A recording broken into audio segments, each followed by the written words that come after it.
This is CBC Winnipeg News.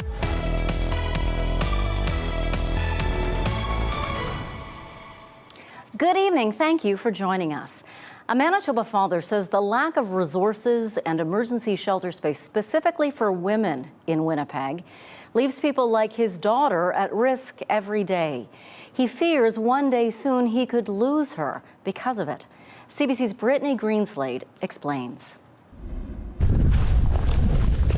He's walked hundreds of hours over the years searching for his daughter, from riverbanks and encampments to hospitals, trying to make sure she's safe.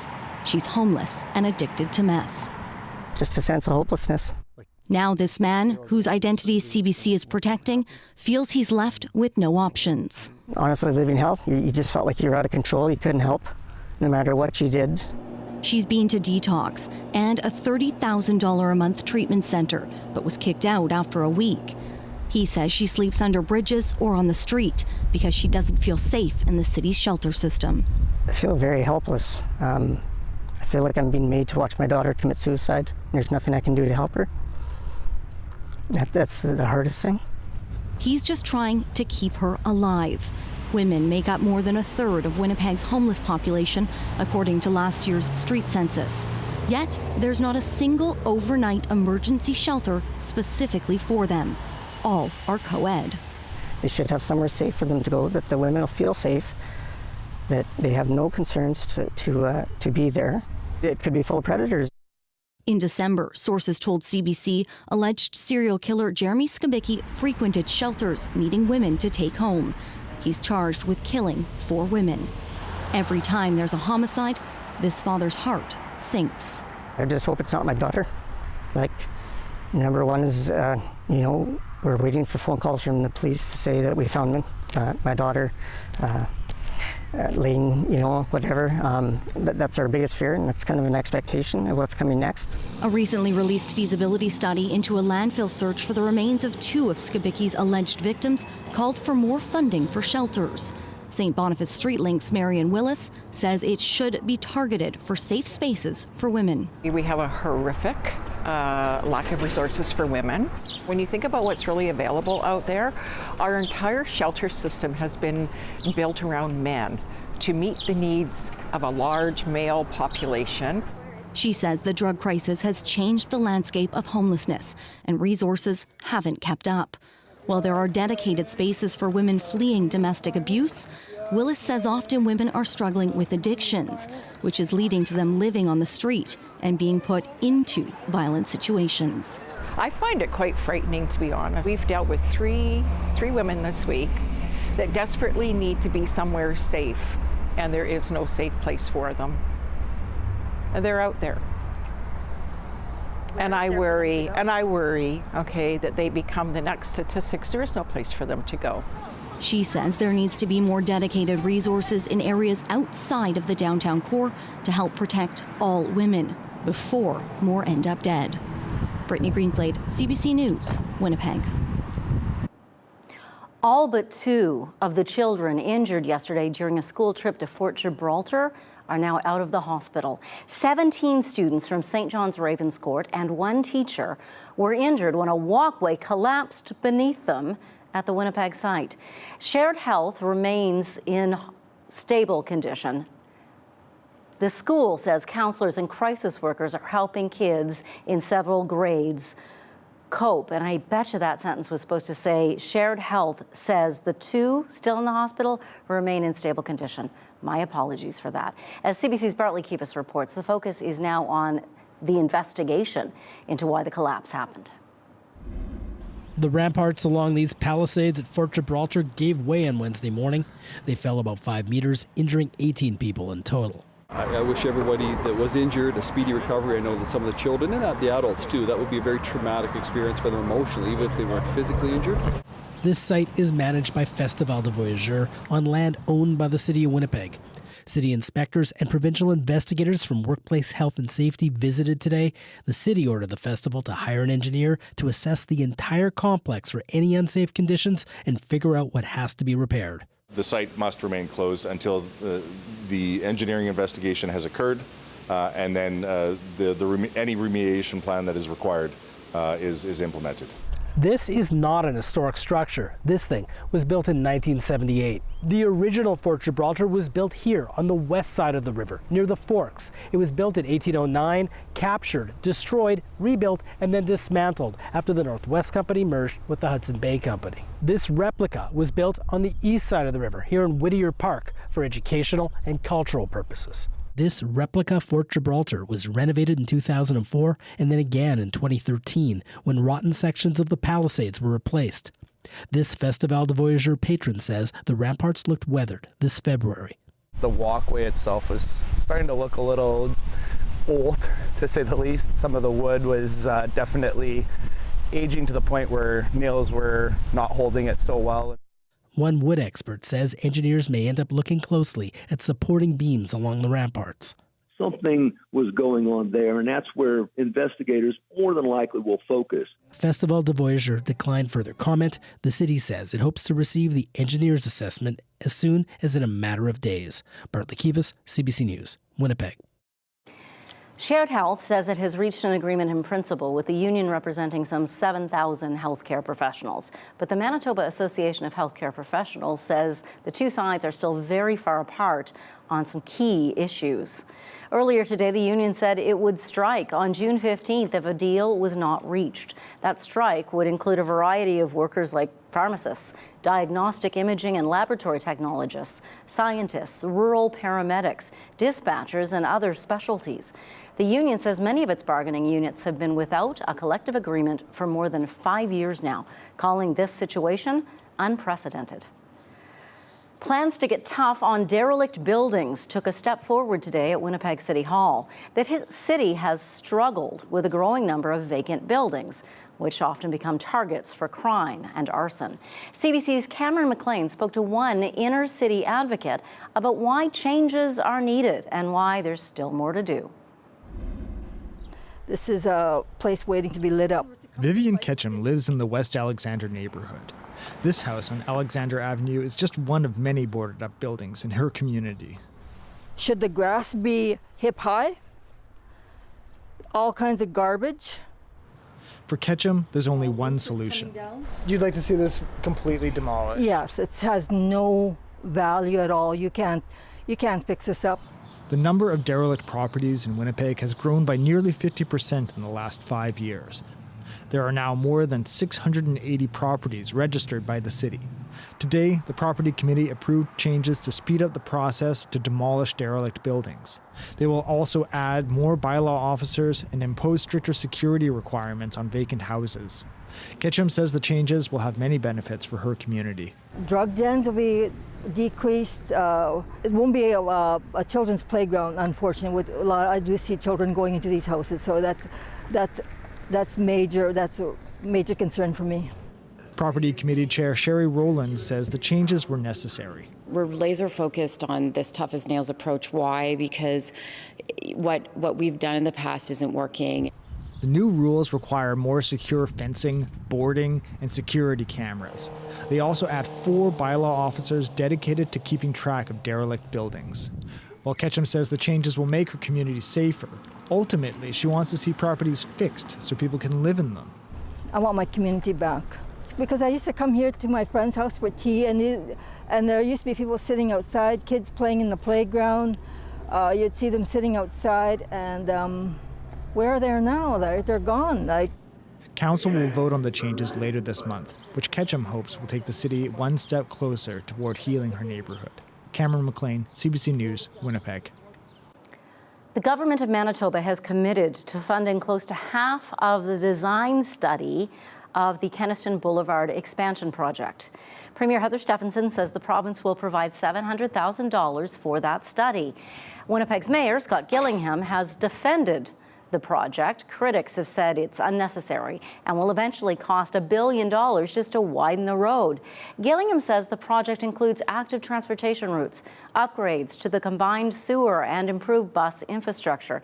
He also says Treaty 1's Nawe-Odina project will add thousands of housing units and business spaces, which will again impact Kenaston traffic. Transportation engineers estimate that travel times will be up to 75% longer over the next 2 decades if nothing is done to increase capacity. At times in the day, traffic is congested, traffic is almost gridlock. Imagine 75% longer traffic times in future years if nothing is done. Gilliam says in the past 50 years, the population of southwest Winnipeg has grown by more than 250%. Far more than 2 lanes of traffic either way were ever expected to handle.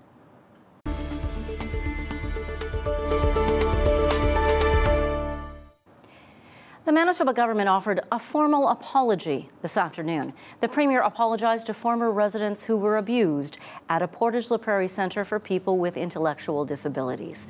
The CBC's Ian Fraze joins us now live from the newsroom. Ian, why is the government apologizing now?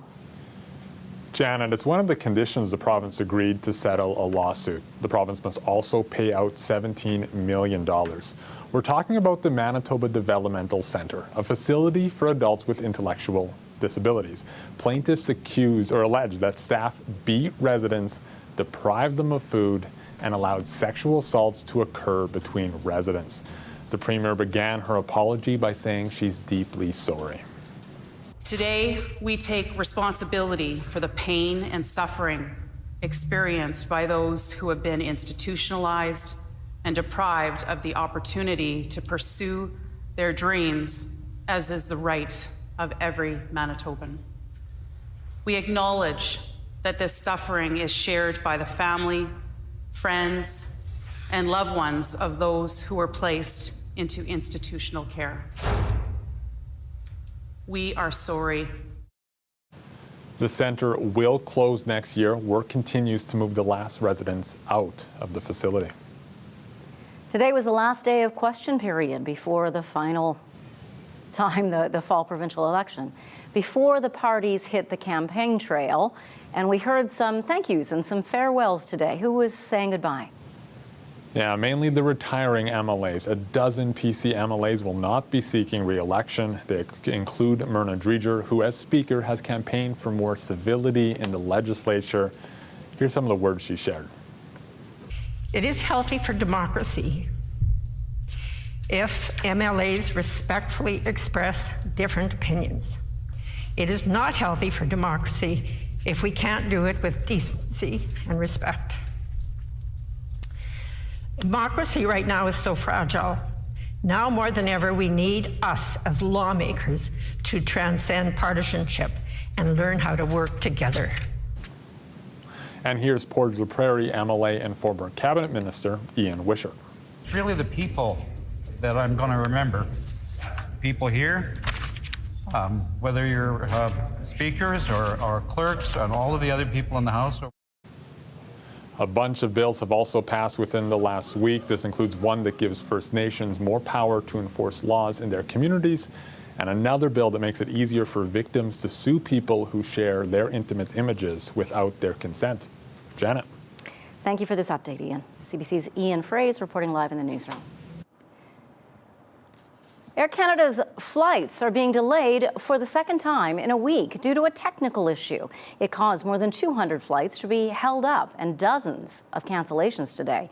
The company says a problem with the communicator system is the root of the issue. It's used to communicate with other aircraft.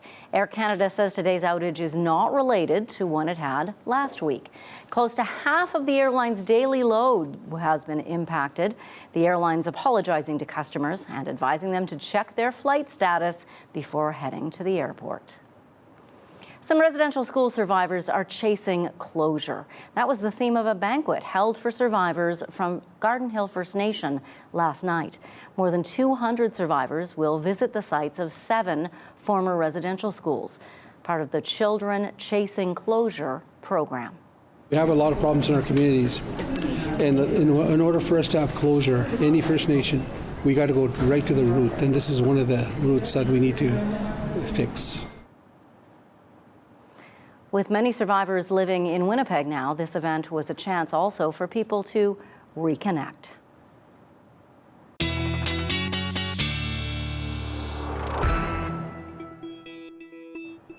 Meteorologist John Sauder joins us now. I notice a whole lot of red on your weather map, John. Yeah. If you think it's warm enough today, just wait until the weekend. And we have a heat warning to tell you about tonight. And yeah, here's the map. Now, anywhere in southern Manitoba, east of about Brandon, right through the Red River Valley, up into the Inner Lake, and then out to the east through the White Shell and into northwestern Ontario. Environment Canada issued this warning earlier this afternoon. To tell you the truth, looking at the forecast highs, I was kind of expecting this to happen. There are some criteria that need to be in place for heat warnings to be issued, and they are different for southern Manitoba as opposed to the north. But we have the warning here in the south. So what we need is 2 consecutive days at 32 degrees Celsius or higher, or expected conditions to be like that. And then the overnight temperatures at 16 degrees or warmer. Tonight's low in Winnipeg, about 18. Or if we have 2 consecutive days with a humidex of 38 or higher. And I think we qualify in all categories in this heat warning criteria as we head into the next couple of days, and you'll see what I mean. I want to talk a little bit about May 2023, second warmest on record, and the warmest since 1977. We had 5 days where we were 30 degrees or warmer in May, and yeah, that was pretty incredible. The normal for the entire season is about 12 or 13 of them. Winnipeg was almost 5 degrees above normal when you look at the average temperatures. It was dry as well, only 1/3 of our normal precipitation so far. So welcome to summer, because today is the beginning of meteorological summer, which is June, July, August. 28, that was my forecast high today. Winds not really calm. They're actually up at around, they're south at about 10 kilometers per hour out of the southeast. And looking at satellite and radar, and I know I said that there was a chance of a shower today. Well, it's happening. It's just maybe not happening exactly where you are. We do see some of this out to the east of us, and some of this is spitting out some lightning. As a matter of fact, that yellow banner that you see, or shaded area around Kenora, is a severe thunderstorm warning for this cell right here, and that separate cell that rolled right over Lake of the Woods. Earlier this afternoon, one of them just rolled right across Lac du Bonnet and is now weakening as it moves off to the north. So that will continue as we head into the night tonight. It'll continue to weaken. Tomorrow, some sun in the morning. Best chance for some showers or storms tomorrow will be out to the western sections of the province, around Brandon, Dauphin, Swan River, Verdun.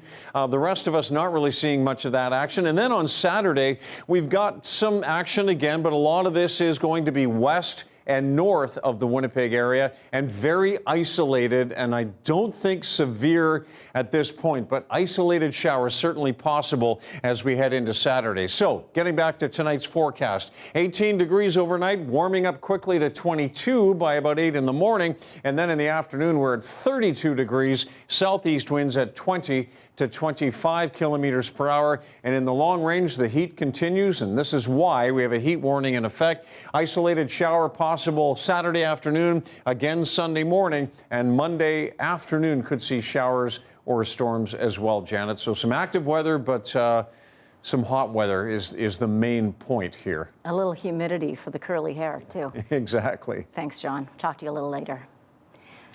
The 30th anniversary season of Shakespeare on the Ruins opens tonight in St. Norbert at the Trappist Monastery Provincial Heritage Park. I spoke with the company's artistic director, Rodrigo Bailfus, yesterday, and I asked how he's feeling kicking off the season. Good, excited, a little hot. As you know, it's steamy out there. So last year was very wet and very cold. This year it's very hot. So we're rolling with the punches, and we're about to open a couple of shows. Any recommendations given the heat for people? Should they bring water and things like that?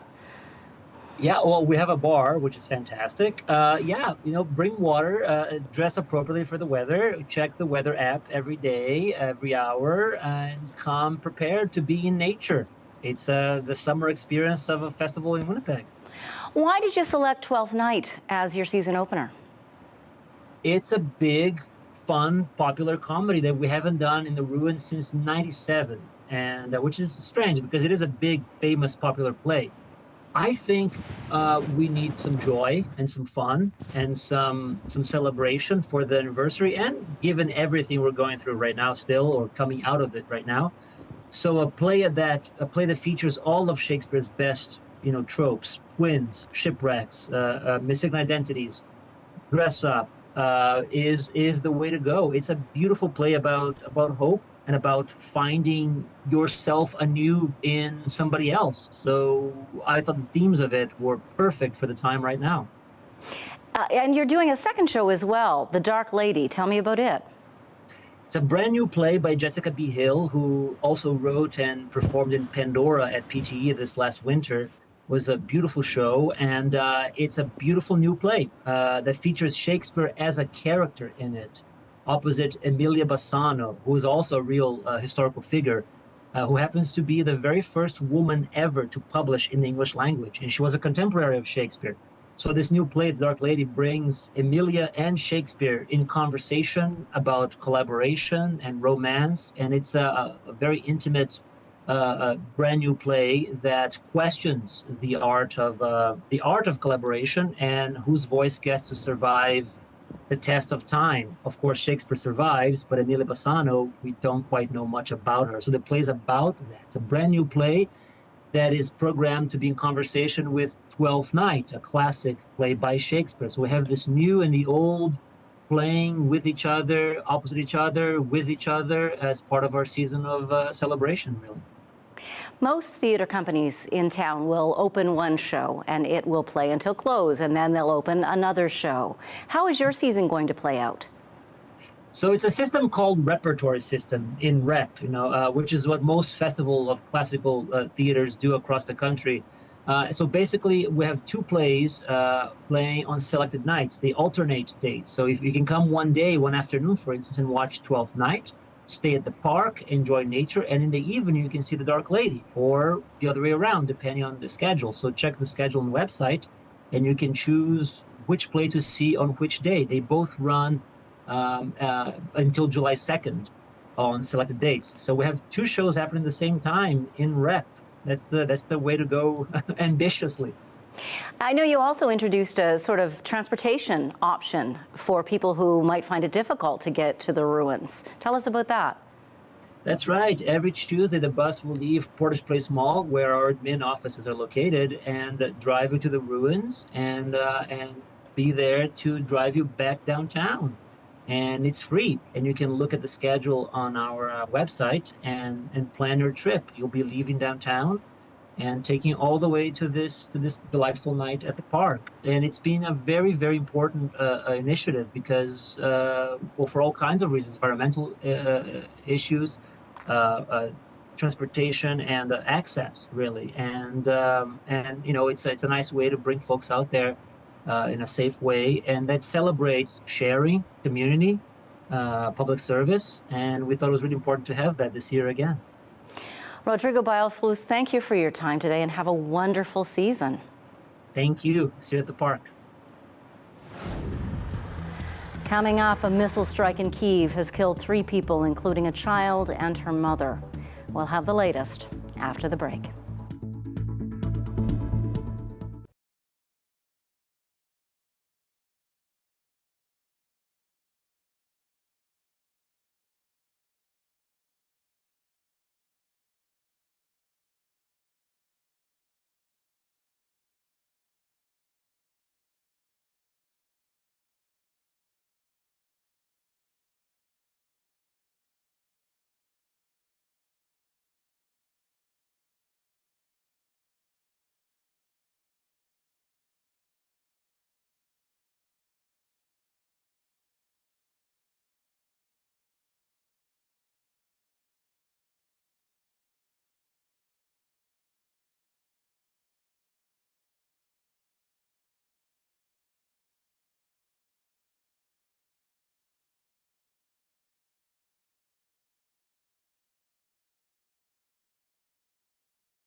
Ukrainian officials say a Russian missile strike in Kyiv has killed 3 people, including a child and her mother. The 9-year-old girl and her 33-year-old mother died after they were hit by missile fragments. A family member says they were both waiting to get into a locked air raid shelter. 16 others were also injured in the attack. Authorities say Ukrainian air defenses shot down all 10 cruise and ballistic missiles, but the falling debris hit people on the ground. Kyiv was targeted by Russian drones and missiles on 17 days last month. More than 1 million people have fled fighting in Sudan. In the last week alone, 350,000 have taken refuge across the border in South Sudan. As we hear from CBC's Chris Brown, finding safety is a dangerous undertaking. Well, this is truly a heartbreaking, depressing, chaotic scene. What you're looking at are hundreds of people, roughly 400 people crammed into this boat on the White Nile River. Right now we're in South Sudan. The border with Sudan is very close to here, and all of these people have fled the fighting and the violence that has been going on in Sudan since April the 15th. They're mostly South Sudanese. They have escaped, and this is an important part of their journey. There's no road south of here, so this is the only way, the only path to freedom for them. But it's a pretty awful one. You can see how tightly jammed in they all are. There's no way to stand up. There's no bathroom facilities. They have to bring all of their own food, and they're going to be on this boat for 2 days. That's how long it's going to take them to get to their stop up the Nile River. They will stop occasionally on the way to build fires and cook food and so forth, but as I say, it's pretty awful. And this is just a tiny sliver of the displacement that the fighting, the violence in Sudan has caused, and it's spilled over into all the countries around Sudan, but really South Sudan has suffered the most. This is a country that is one of the poorest in the world. It doesn't have the resources to support any of these people who have come back. So there's a huge fear about the destabilization that war is causing and will continue to cause, not just here in South Sudan, but in all of the countries that surround Sudan. Chris Brown, CBC News, in Rank, South Sudan. India's Me Too movement continues to make headlines. Some of the country's top athletes are now accusing the head of India's wrestling federation of sexually harassing young athletes. As we hear from Salima Shivji, they've threatened to throw away their Olympic medals in protest. Police moved in swiftly this week, violently taking down the protest, dragging India's elite wrestlers off to detention. After 5 long weeks of a sit-in, they sacrificed precious training time to demand the arrest of the head of their wrestling federation, whom they accuse of sexually harassing young wrestlers for years. Now, far from the turmoil, so nice to meet you. Sakshi Malik, India's first female Olympic medalist in wrestling, tells me how frustrating it's been to have their allegations ignored. If our voice is not heard after having done so much for the country, how will the voice of any young victim be heard? We're fighting for the daughters of India, she says. The quashing of their protest was so demoralizing, she and her fellow wrestlers threatened to throw their hard-won medals into the Ganges River. And there it is, victory for Sakshi Malik of India. A glorious moment that now feels forgotten. It's sad, she tells me. What kind of country are we living in where we can't even fight for the truth? Malik says it's all politics. The Federation president, Brij Bhushan Singh, is a powerful man, a longtime politician with the ruling BJP party. He's been accused of crimes before: theft, intimidation, even murder. He vociferously denies the sexual harassment charges against him.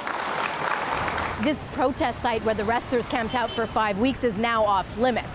The athletes are regrouping, figuring out what to do next, but they do have some high-level support. From India's powerful farmers' unions. This is about pride in athletes who brought the country glory. The government must listen to them, this farmer leader says. Support, too, from the International Olympic Committee, who said in a statement these images were very disturbing. The wrestlers, who say they've risked it all to clean up their sport, don't plan on ending their protest anytime soon. Salima Shivji, CBC News, Delhi. Minimum wage across Canada ranges from $13 an hour to more than $16. Today, British Columbia raised its rate to almost $17 an hour. And as we hear from Susanna De Silva, reaction is mixed. Every penny counts these days for most Canadians, especially those making minimum wage. Because it's a survival job for us. I mean, how much of a difference do you think $1 an hour even can make?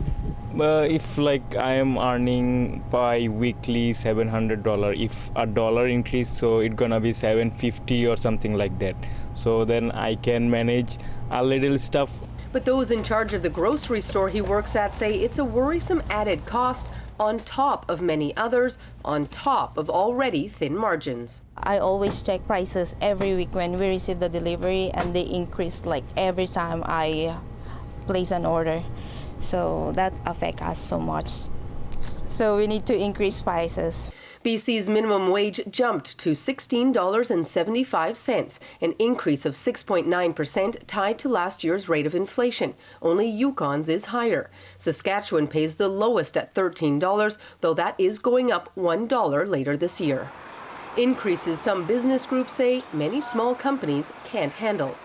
We have to be very cautious that we don't start charging $25 for a hamburger. We'll have no customers. So we walk a really tight balance here. This economist applauds the move, saying previous increases haven't driven up prices or unemployment. Some businesses that employ a lot of low-wage workers feel that pressure somewhat. But why does the burden have to fall on the employees? By one advocacy group's calculation, the minimum wage needed to cover basics in Metro Vancouver is actually around $24 an hour. But they're still probably already having to work multiple jobs or make difficult decisions about whether they're going to live in overcrowded housing or what they're going to be able to do to be able to pay for essentials. Difficult calculations made easier for some, harder for others after this increase. Susanna De Silva, CBC News, Vancouver. Canada will soon have warning labels put directly on individual cigarettes. We'll be the first country in the world to do so. But as Christine Birak reports, still experts ask whether that's going far enough to curb smoking. As far as health warnings for smokers go, this one will be in your face, literally. It is a very positive announcement that Canada will be the first country in the world to have a warning directly on every cigarette. Health Canada's new tobacco labeling rules will force companies to add more warnings, telling users there's poison in every puff. Cigarettes cause cancer, impotence, leukemia, and harm children. The question is, will they work? I think they should, because it would stop everybody, probably even me. Once you've seen the warning once, you see it again, it doesn't really have the same effect. While smoking rates in Canada have been declining, 12% still smoke. Cigarettes kill approximately 48,000 Canadians every year. The fact that there is a warning on the product gets people to think about, really, should I be putting this into my mouth? Researchers say warnings do push some people to quit and discourage younger users from starting. Studies have shown labels are effective in communicating the health risks of smoking. At the end of it all, the tobacco industry has the most intimate communication of all, directly to the brains of the people who smoke. That direct line of control is the highly addictive power of nicotine, which keeps users coming back for more. They designed the cigarette to be really, really controllable through the puffing that people don't even know sometimes that they're doing. This bill will create generational change. New Zealand reduced the amount of nicotine allowed in cigarettes, and those born after 2009 will not legally be allowed to buy cigarettes in their lifetime. There is no good reason to allow a product to be sold that kills half the people that use it. Canada's tobacco strategy aims to hit less than 5% tobacco use by the year 2035.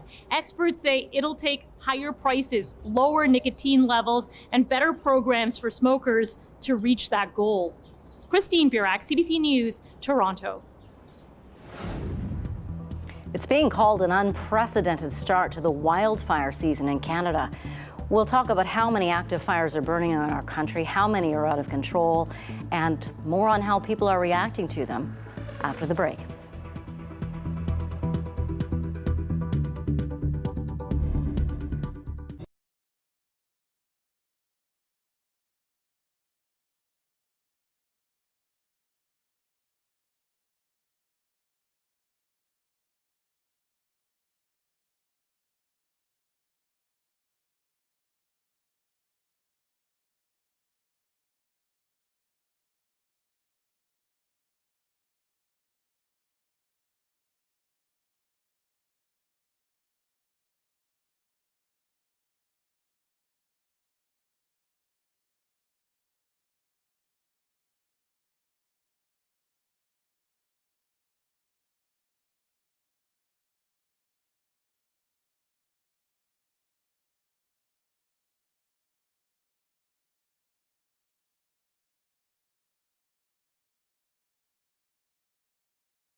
Emergency Preparedness Minister Bill Blair is calling it an unprecedented start to the wildfire season in Canada. British Columbia, Alberta, Saskatchewan, the Northwest Territories, Manitoba, Ontario, and most recently Nova Scotia and New Brunswick have all experienced serious wildfires that have prompted the evacuation of tens of thousands of Canadians, including from many Indigenous communities. Blair says about 2.7 million hectares of land have burned across our country so far this season. That's equal to about 5 million football fields. He also confirmed there are more than 200 active fires in the country, 82 of them out of control. Officials say the crisis is being fueled by climate change and making wildfires more frequent and more extreme. As wildfires blaze out of control in Nova Scotia, nearly 20,000 people remain under evacuation order. Thousands have been forced from their homes and 200 buildings have been destroyed. While emergency crews work around the clock, volunteers at home work to feed and house the fire's victims. Brooklyn Curry has that story. On most days, you'd love waking up to an ocean view like this. But today, it's not fog rolling in over the harbor. It's wildfire smoke. About a dozen displaced families from the Tantalin area are staying at this campground in Indian Harbor. It's one of many campgrounds, resorts, and hotels that have offered up space for evacuees. Fortunate enough to have, a trailer right now that we could get out for the time being, but it's, my biggest thing right now is, everybody look after each other and support your first responders that are out there working around the clock, your firefighters, your police. They're doing everything they can to get everybody back in their homes right now. A few kilometers away, first responders are top of mind for this bakery owner, too. Lindsay Moosey has been preparing and delivering meals to people working on the front lines. My late father was a firefighter. My uncle's a firefighter who is up there daily fighting this thing. So we wanted to jump into action and do what we could as a family, as a community, as a business to support our loved ones and everybody in the community. And she's not doing it on her own. Moosey and her staff and countless volunteers have been working long hours since Sunday getting food out the door. Tantalin is a very small but mighty community. Growing up here, you don't see this happen. Everybody's really thankful, but I want everybody to know, please don't be embarrassed. Don't be embarrassed to give us a call, send us a message on our page, or just show up. We'll make sure you get what you need, and if we don't have it, we'll point you in the right direction or make sure you get it. One of those directions, the St. Margaret's Bay Legion just up the road. The space is opened as a drop-in center. Volunteers are on site all day collecting donations of food, clothes, toys, and other items. Evacuees are welcome to drop in and pick up whatever they need. Everybody's been absolutely fantastic. I know, there's local firefighters that are volunteers that, have lost their own homes while they're fighting their neighbors. And it's been very nice to see how much support there is, and we're very grateful. Nova Scotia is strong, right? That's what we know. And that's the way we'll always be. Good hospitality folks. Volunteers at the Legion say they're working on registering with the Red Cross to be listed as an official comfort center. But they want people to know their doors are open every day from 8 a.m. to 10 p.m. And they're willing to stay overnight if people are in need of a place to sleep. Brooklyn Curry, CBC News, St. Margaret's Bay.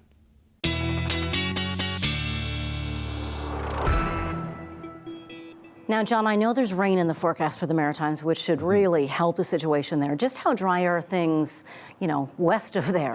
Well, yeah, it's very dry through parts of Ontario, Quebec, and the Maritimes, of course, but also still in Alberta. We've talked a lot about Alberta over the last couple of months, and I've got the fire danger rating map up to show you right now. Now, this is for Friday from Natural Resources Canada, and you see some red there on the right side of your screen out toward Quebec. And, this just carries on right out into the Maritimes where the fire danger rating is extreme. So that would be right here. Lots of Manitoba, Saskatchewan now in a low rating, but southern Manitoba now in moderate to high range. And then we have those bans and restrictions in northwestern Ontario where we've got a couple of fires burning that are the ones that are larger and out of control. And those are the larger red dots that you can see. Lots of that out to the west. So we're not out of the woods yet, but some areas the rating is coming down based on some expected rain.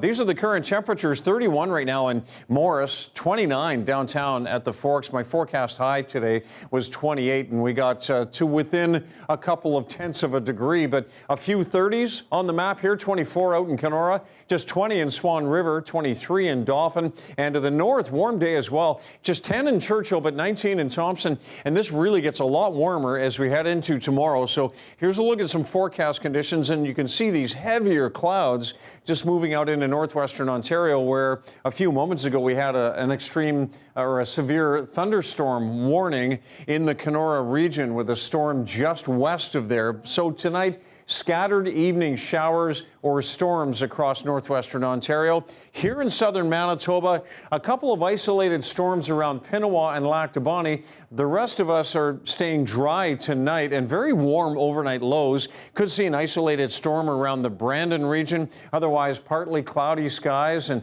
lows warmer than seasonal, certainly. And there's a look at the conditions across the north. Not much rain across the north. Very dry conditions through tonight and tomorrow with generally a sun-cloud mix. Could see a few isolated showers up around Lynn Lake. Churchill's high tomorrow 14, 26 in Thompson, 28 in the Pond, 29 in Norway House under mainly sunny conditions. And then across the south here, it will be a warm day. Most of the action as far as showers and storms will be west of about Portage la Prairie. Could see that around Morden. Not really in the cards here in Winnipeg. A high of 32, sun cloud mix for us in the afternoon.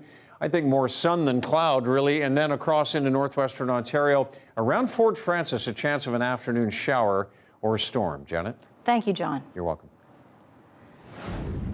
So what do you do to relax before a really big day? Transcona's Jackson Miller headed to the playground today with his family, trying to chill out before he stands up in front of tens of thousands of Bomber fans tomorrow night and sings the Canadian anthem. The battle that won him this honor after the break.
The Winnipeg Blue Bombers play their final preseason game of the year tomorrow evening at IG Field. Win or lose, a highlight of the evening may just be when a 5-year-old boy takes to the mic to sing "O Canada." Jackson Miller takes anthem singing very seriously. He refused to sing for me when I met him and his family this morning because he knows his next performance is supposed to be in the big stadium. Now, you might think that would be scary, but this kid has already proven he's a fighter. Jackson was born with hypoplastic left heart syndrome at birth, and he essentially had half a heart, so he needed immediate care out of province in Edmonton. And from there, he had his first surgery at 2 days old, and he was heart transplanted 1 day before his 4-month birthday. Hi there, buddy.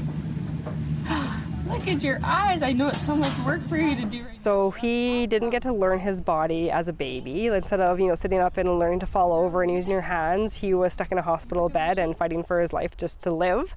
So there's a lot of things that he struggles with, and he's a little bit behind developmentally and physically among his, other peers of his age. So with that, we have hired a private occupational therapist to help navigate the medical trauma and to help him learn his body and to just really optimize him to be his best self.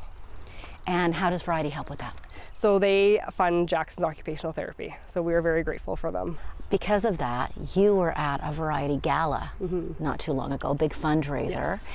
and Jackson got up and sang.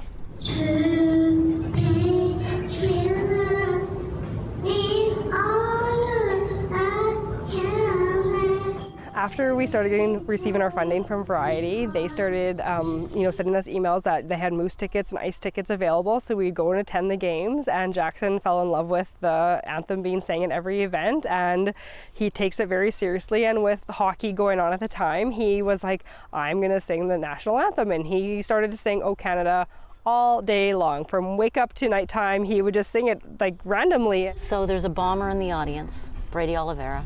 He shares the story, and now Jackson is going to sing in front of the Bomber fans. Yes.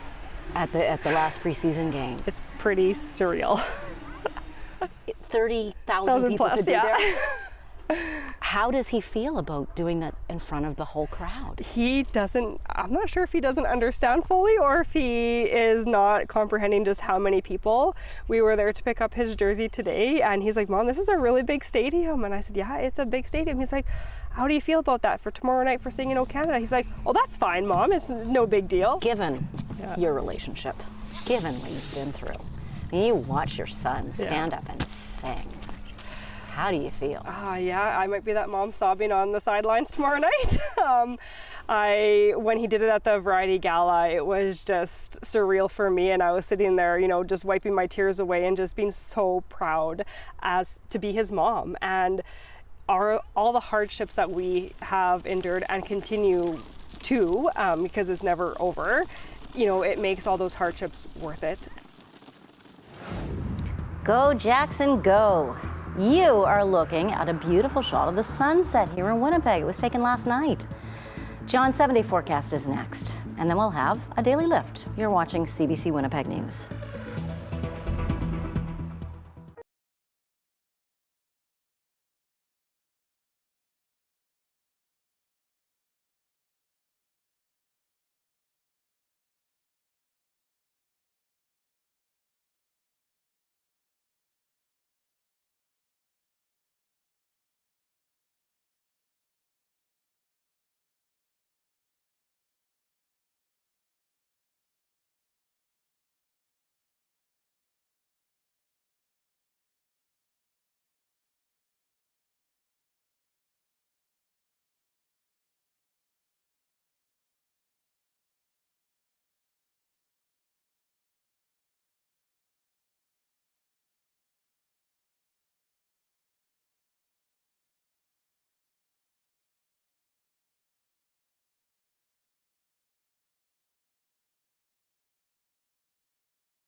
Well, we do have a heat warning in effect across most of southern Manitoba, northwestern Ontario, and here is why. 32 to 33 next 3 days, and the humidity levels are going to ramp up as well. Also, a slight chance of showers on and off and isolated across southern Manitoba over the next few days. I think the best chance for showers and storms is Wednesday next week with a high of 29.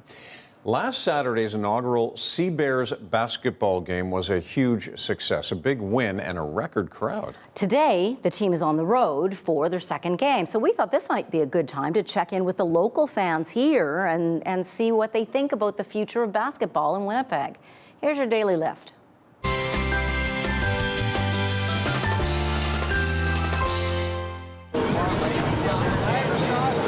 Go Seabears! The fan base in Winnipeg for sports in general is huge. And so I'm expecting that, well, you're seeing it here. We set a record already. The Seabears set a record for attendance on their first game. And I think that's just a foretaste of what is to come. I think it's massive for kids to see, especially local players like this, like Chad Posthumus is a local guy. There's a couple other local players on the team. We went to the jersey launch the other night, and everyone was just super pumped that local boys, like Winnipeg people, can go from playing in their backyards to playing in a massive stadium like this. So it's really important for kids to sort of see where they can be, in their own city.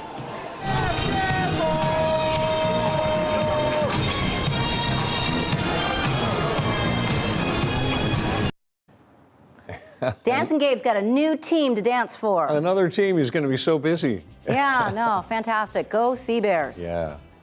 Thanks for being with us tonight. Try to stay cool, use lots of sunscreen, drink water. Have a great weekend. See ya.